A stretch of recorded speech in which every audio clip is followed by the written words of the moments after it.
This just turned into an all-out war between mainstream sports media and NASCAR, and now the drivers are firing back hard. Because when Stephen A. Smith said NASCAR drivers aren't real athletes, the garage didn't just disagree, they took it personally. Here's what went down fast. Stephen A. Smith went on record saying NASCAR drivers don't count as athletes. He doubled down, arguing that driving a car, even at a high level, isn't comparable to traditional sports. That lit a fire. Former champion Kevin Harvick fired back, calling the take uninformed and flat out wrong. Current drivers like Denny Hamlin, Preece, Ross Chastain, and Joey Logano all piled on. And now this isn't just a debate, it's a full-blown feud. This didn't come out of nowhere. Stephen A. Smith built his reputation covering basketball, especially stars like LeBron James, where athleticism is obvious, speed, explosiveness, and verticality. So when fans tried to include NASCAR legends like Richard Petty in greatest athletes conversations, Smith pushed back hard. But here's the issue. NASCAR has always fought this perception battle. To outsiders, it looks like just driving.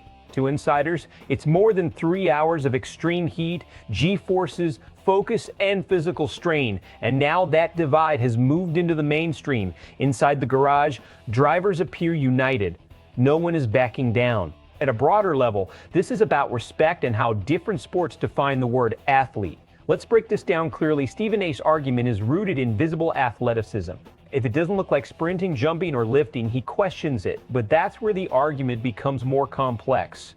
NASCAR drivers operate under conditions most athletes do not experience. Cockpit temperatures can reach between 120 and 140 degrees Fahrenheit. Heart rates remain elevated at levels comparable to endurance athletes. Calorie burn can range from 2,500 to 5,000 during a single race. Kevin Harvick tested this using a performance tracker. In one race, it recorded more than 3,000 calories burned. At first, the data was questioned. It was later confirmed to be accurate. That's comparable to endurance events while maintaining control at speeds approaching 180 miles per hour. There's also a critical skill component. Drivers make split-second decisions. They manage constant steering resistance in demanding conditions, and they cannot afford even a momentary lapse in focus. This is where the debate becomes significant. Stephen A. Smith is applying a traditional definition of athleticism. NASCAR represents a different physical profile, one based on endurance, control, and sustained stress. From a broader perspective, dismissing NASCAR drivers raises questions about how motorsports are evaluated overall. That helps explain the strong reaction from within the sport. Drivers are not just responding to criticism, they are defending the legitimacy of their profession. Fan reaction has been divided. Some traditional sports fans agree with Stephen A. Smith. They argue that athleticism should be clearly visible and measurable in familiar ways. NASCAR fans strongly disagree. They point to the physical toll, the recovery after crashes, and the demands placed on drivers week after week. Within the media, responses are also mixed. Some analysts view this as a calculated, attention-driving comment.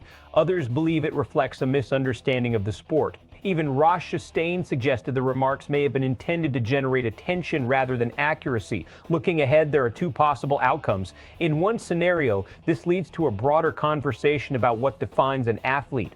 Different sports gain wider recognition for their unique physical demands. In the other, the divide deepens. Mainstream coverage and motorsports move further apart with little common ground. As for Stephen A. Smith continues to defend his position, emphasizing his experience and platform. So now the question remains, are NASCAR drivers athletes, or does the definition need to change? This discussion is far from over. Share your perspective in the comments. And for more coverage like this, stay with SportsWire USA.